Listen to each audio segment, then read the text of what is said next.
Hey guys, Pop and Jacques Slade here, and we are down to the final list of the year. To be honest, this was the hardest list of the three. Nike always has a ton of product to go through, and this year was not any different.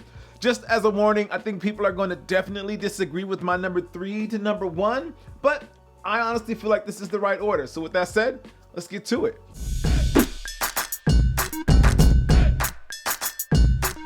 All right, coming in at number 5 is the LeBron 15. LeBron's signature line, it's been through some ups and downs over the years, but with the LeBron 15, it really feels like Nike got its mojo back. The big bold lines of the shoe are definitely something different than what we've seen with the LeBron line in the past, and the fact that Nike is so aggressively approaching, or I guess I should say attacking the lifestyle angle with the Kith collaboration, it shows how dedicated they are to this line. I was able to grab the very first colorway called the Ash colorway, and most of the colorways since then have been really solid.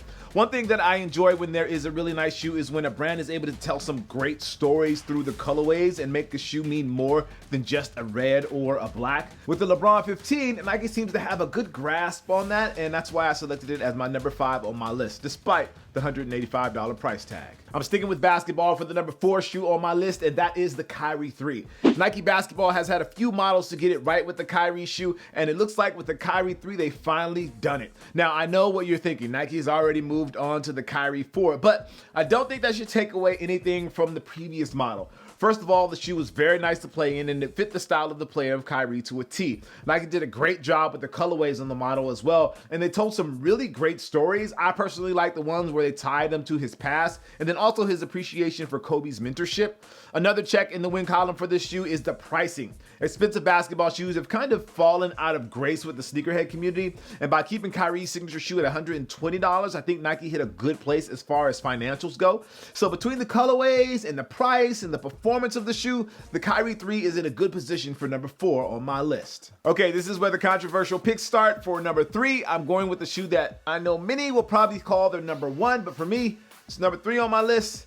Well, it's the off-white Presto. Now, just to defend myself, I think that the shoe is really dope. What Virgil has done with the Nike sportswear line, I am sure is going to resonate through the brand in the coming years. The Presto is a fantastic shoe. The off-white version of the Presto is an amazing shoe. There is no question about that. However, when I look at all the factors that matter to me, I can't rank this shoe above a few others, and that's why I put it here at number 3. If this was all about hype, then of course this would be the number 1 shoe. However, I try my best to look beyond the hype and give you guys shoes that I think will really the best of the best when it comes to Nike in 2017. Does that mean I don't want a pair of Prestos? No, not at all. It's not the case at all. I definitely want a pair of these, but I'm just not willing to pay resale prices for them. Feature-wise, the deconstructed look of the Nike Air Presto just put this shoe on a different playing field. Kudos to Virgil and the team over at Nike for allowing his vision to come together like this.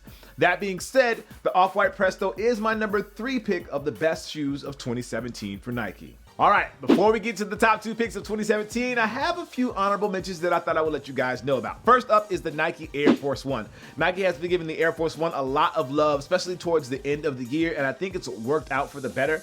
I am not a hardcore Air Force 1 fan at all, but there are a few pairs that released this year that actually caught my eye. I have a good 2 to 3 pairs that I wear pretty consistently, and that's not something that I've done in previous years, so I definitely had to give the Air Force 1 a spot on the honorable mentions list. All right, next on the honorable mentions list is the Air Max 97. 2017 was the 20-year anniversary of this shoe, and you can tell by the number of colorways that Nike released. I actually just did an unboxing on an all-white pair of 97s, and they were going for almost double the retail price, and that kind of shows you how well this shoe did this year. Now, not that the resale value determines whether a shoe is good or not, in my opinion, but it does show how much the community was interested in this shoe in 2017. And last but not least is a shoe that I wanted like crazy, but I was not able to get my hands on. It's the Nike Craft Mars Yard 2.0. This was a reissue of a collaboration between Nike and Tom Sachs from a few years ago, and I just think it's a very, very beautiful shoe. I'm a big fan of Tom's work, and I'm sure that plays into my love for the shoe, so there may be a bit of bias when it comes to adding this one to the honorable mentions list.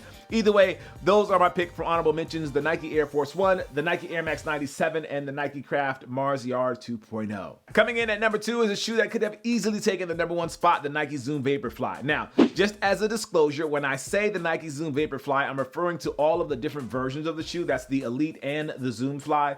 I've run plenty of miles in these, and I've also rocked them casually as a lifestyle shoe, and they are able to bridge that gap without any hesitation for me. Now, I know most of you probably have not tried out a pair, but I think you should. They may not look like they are dope in the traditional sense, but they can definitely work. Tech-wise, they were featured in the Elite form as part of the Nike Breaking 2 campaign, and they were even given the Nike Lab treatment at one point this year. I don't think they were a big seller for Nike, but I think they captured a mindshare that will keep them or a version of them around for years to come. Whether you get the Elite, the Vapor, or just the Fly, these are definitely going to be around. All right, coming in at #1 is one of the more highly anticipated shoes of the year, and you've probably guessed it already, the Nike Air VaporMax. The shoe actually showed up in 2016 at the Nike Innovation Summit in New York, and people were going crazy for a first look at the shoe. Nike teased us quite a bit with the launch and made us all wait until Air Max Day before they actually allowed pairs to hit the public. There were some early releases, but they were so limited it didn't even really matter. The biggest launch was during the month of March for the Air Max Day celebration. Nike took this launch up a notch. They even had Travis Scott perform in LA and in New York for the launch of the shoe. Of the personal pairs that I have, the Nike ID version is the pair that I like the most. As far as the future of VaporMax, well, Nike has done a few different things with the model, but the original that launched for Air Max Day still remains my favorite up to this point.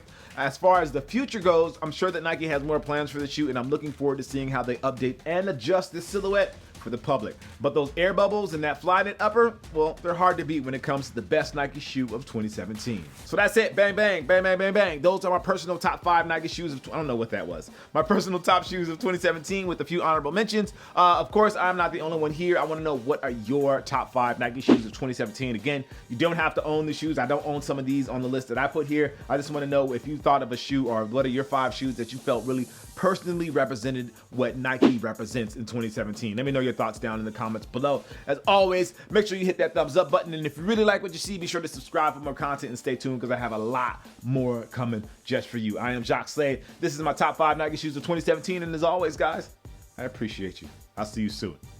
Peace. Happy New Year.